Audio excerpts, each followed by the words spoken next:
In our core book library at OEX Options and Blue Chip Options, we recommend 5 to 7 books that we think are critical for your study. I'd like to take a few moments to tell you overall logic on why I recommended a book by William O'Neill called How to Make Money in the Stock Market. Mr. O'Neill was a student of Richard Wyckoff and a self-made millionaire investor that invented a systemology called CAN-SLIM, C-A-N-S-L-I-M. CAN-SLIM is effectively Wyckoffian logic, and Richard Wyckoff, for your information, was one of the most famous traders in the world back in the 20s, one of the first successful stock traders. CAN-SLIM studies stocks for a series of multiples. They're interested in price to earning ratio, it's interested in earnings per share, on where a stock is specifically charting towards hitting a breakout point, breakout meaning the type of stock that will suddenly hit $11, let's say, and hit a certain buy point and move up to $20 or $25 before correcting. These are high 50%, 75% growth stocks that take place over a short time period. What O'Neill does in his book is simplify some very complex financial methodology. And to entice you to read this book, I'd like to share with you, just off the top of my head, the 4 or 5 key points that I took as a student of O'Neill years ago and that I took from Wyckoff. Number 1, O'Neill teaches stop loss. He says that with stocks, that you should take a stop loss of no more than 7 to 8% from your original buy.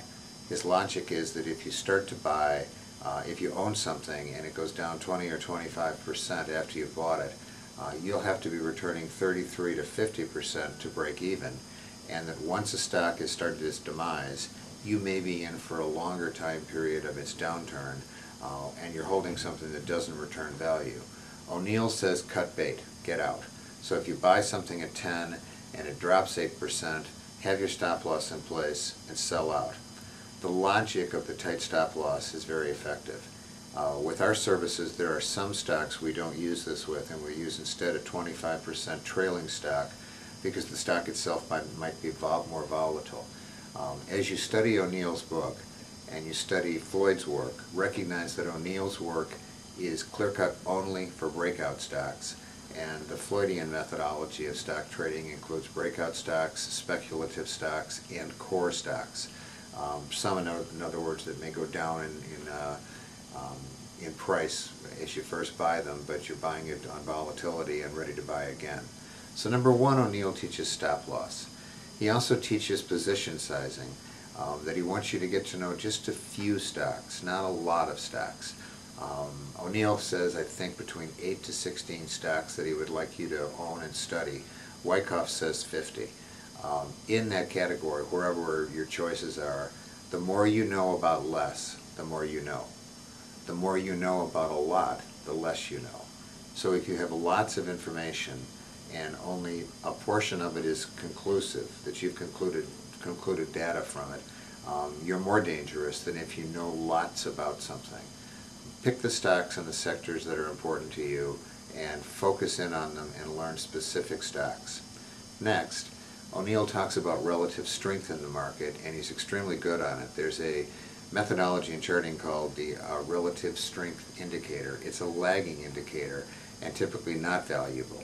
The way O'Neill uses it, and we'd use it conjunctively with Dorsey's point and figure charting, is that he helps define the relative strength of a specific stock within a sector. For example, in the financial or banking sector, we may have Citigroup, Wachovia, Bank of the West, Washington Mutual, I just named off 4, major banks that are in the U.S. What O'Neill's work will do is study where, let's say we're studying Citigroup, where Citigroup is in comparison with others in the sector. He's not as interested in how Citigroup is doing as a stock, or how Citigroup is doing as a stock compared to all other stocks. He's interested in how Citigroup is doing compared to others in its sector. So it's a relative strength indicator that's done in McNeil philosophy in his book How to Make Money in Stocks, that helps you gather the strength of a sector itself and a stock within a sector. O'Neill also uses a form of bar chart, which can be done very successfully with point and figure, that identifies where a breakout point is for a stock. In Wyckofffian logic, this is called springboard. It's a spot where the market will, I'll just give you an example, will be moving down, start to move up, and hit a little edge. That's called the pivot. And that pivot is where the market could trigger that stock to a massive breakout, or if it doesn't trigger up, it'll hold. So pivot logic is what O'Neill is studying, or springboard with Wyckofffian logic, helps you know when a stock is coming close to a buy. And opposite of what you may typically think, O'Neill buys on the way up, never on the way down.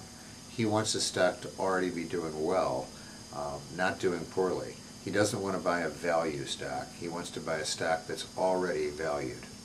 I highly recommend How to Make Money in Stocks, and I'd recommend that you read this book many times. Start to study the charting methodology and use it in comparison to point and figure charting.